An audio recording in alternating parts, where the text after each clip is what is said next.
In this video, you are going to learn how to tackle tables in a Google document because oftentimes hyperdocs are organized with the tables as sort of that container to organize the information. So here's what you can do with tables.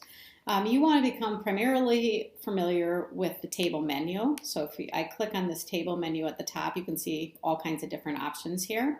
One thing you should know is that if you have constructed your table and then you decide later that you need more columns or you need more rows, you can do that really easily, even if it's not at the bottom that you're adding your rows, for example. So let's say I needed another row underneath the row that's in green here. I would simply put my cursor in either of those cells just so I'm in the row, and I go under the table menu and I can say insert a row below. Now it is going to pull that formatting, that background color. So in this case, I would have to then highlight these two cells, the cells in my new row, and then I'd have to go to the properties, the table properties, and then I would want to change my background color to no background color or a background color of white, but that's pretty easy to do.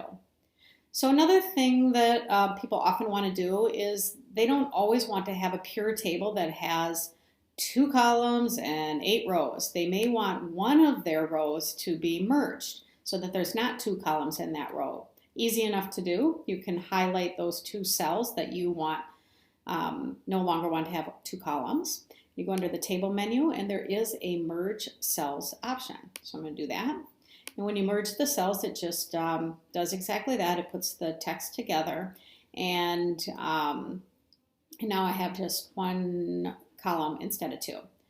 If you notice how if I hover over any of my borders here, if I hover over my borders, my cursor changes. That allows you to change the width or the length or the height of your cells. So if I hover over my center border here, I could drag this to the left. And so you don't always have to have your columns the exact same width. Same is true if I wanted to make this border come down like that. You can see that I can make that top row wider or make the height higher. So what about changing where the text or the content sits in a cell? Well, that's under the table menu as well. So right now, this text is oriented so that it's aligned to the top of the cell. But if my cursor's in there and I go to table and I go to table properties, I can change the vertical alignment so that it is in the center of the cell. And I click OK. And you can see that it jumped down there. And I only had my cursor in there so that didn't change the alignment of the content in this cell, for example. You can also delete rows and cells. So perhaps I added this one, but I wanted to get rid of this one. If I put my cursor in that row, go under the table menu, and I delete the row, that row is going to completely disappear. You also have the ability to change the background color, so of any row if you highlight the whole row, or any cell, or any column if you highlight the column. It's just really what you select. But I'm just going to click in this little box right here, and I'm going to go under the table to table properties.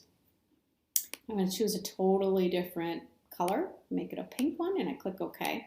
You can see how easy it is to change those background colors.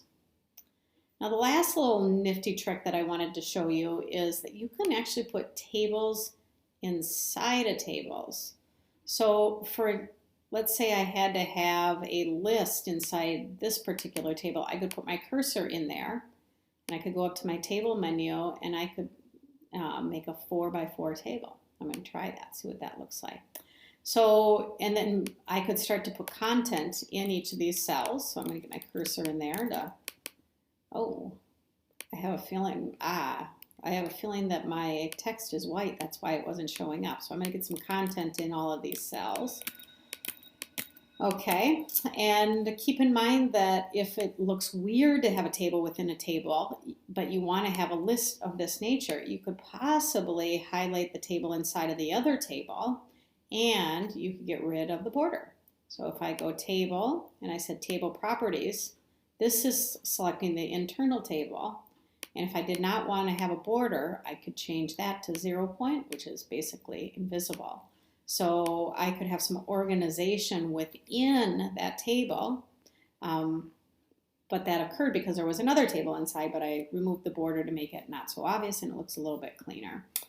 All right, so those are different ways that you can manipulate tables in Google Docs, and primarily most of your options are under the table menu.